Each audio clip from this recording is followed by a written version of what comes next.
All right, time for the weekend that was, and we'll start with a scary scene in the Bronx. Masahiro Tanaka, sim game, Giancarlo Stanton. I don't even want to look anymore. That's the only time we show it, I promise. Hit right in the noggin. Fortunately, released from the hospital over the weekend and back with the Yankees. But, Booney, where was the L screen? We give them that option, when we're going in live. Masa did not want it. So, I mean, you gotta get out there at some point without it. Unfortunately, that's sometimes the risk that goes along with it, and you do your best all the time to protect guys, but you're not gonna have a screen out there all the time. Carlos, he's right that at some point you got to get out there and throw without a screen. But at the beginning of this particular restart, should an L screen be mandatory?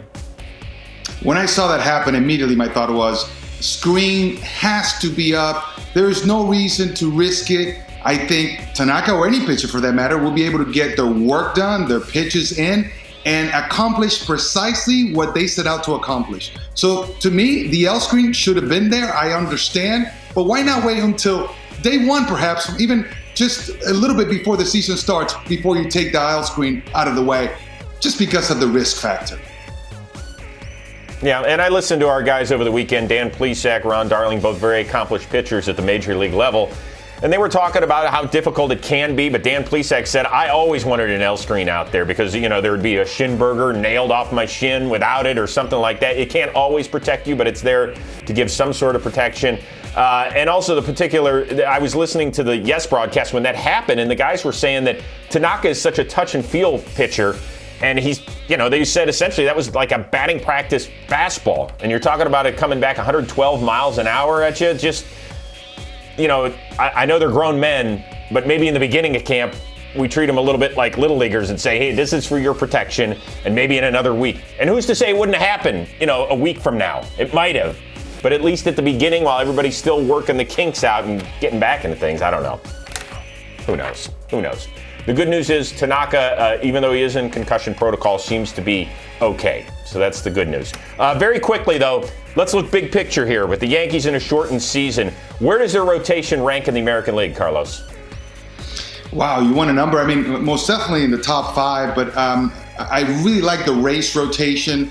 So I probably put the race rotation in front of the Yankees, even with Garrett Cole. But man, they're stacked. James Paxton, Tanaka, Happ.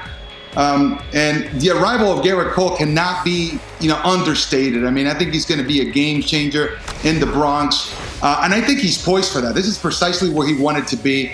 I just don't think I would put him in front of the Rays. I'm big on the Rays. I know that I have a soft spot, but being objective, I'm telling you, the Rays are number 1 to me, and then maybe the Yankees. Yeah, I mean, Cleveland's got a very good rotation. Oakland's really interesting. Houston, we know what the top is like with Verlander and Greinke, some question marks with McCullers coming back from injury and then counting on a couple of young guys at the back end of the rotation. But you're not being a homer here.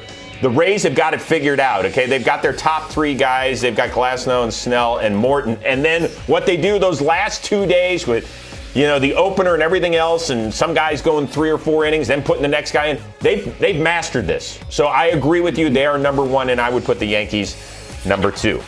All right, let's move on. And I think we are mandated on this show. If you talk about the Yankees, you have to mention the Red Sox. Did you see the video that Alex Verdugo and Michael Chavis put out? This is their suite that they share together. It's their quote-unquote locker room, which ain't bad. That way they can be socially distant. They have a nice view if they want to put their feet up and relax. Probably a nice place to change as well. Now, Carlos, you played for a few teams. What locker room is most in need of a suite locker room remodel, if you will? Let's make it most look like something respectable here. Man, I tell you what, though, those suites right there, they're unbelievable. So those are most definitely the best locker rooms I've ever seen. But I'll tell you what, when I went to Toronto, the Rogers Center, I think that one most definitely needs an upgrade. Again, I played a long time ago. But then let's go to Chicago. I think that the Cubs, they did a pretty good job upgrading their locker room. And Fenway Park was it was tough. It was difficult. The guys there were great, but infrastructure was just difficult there. And again, I'm nitpicking here. It's still the big leagues, but I'm just saying that they were not up to par to the other locker rooms around the league.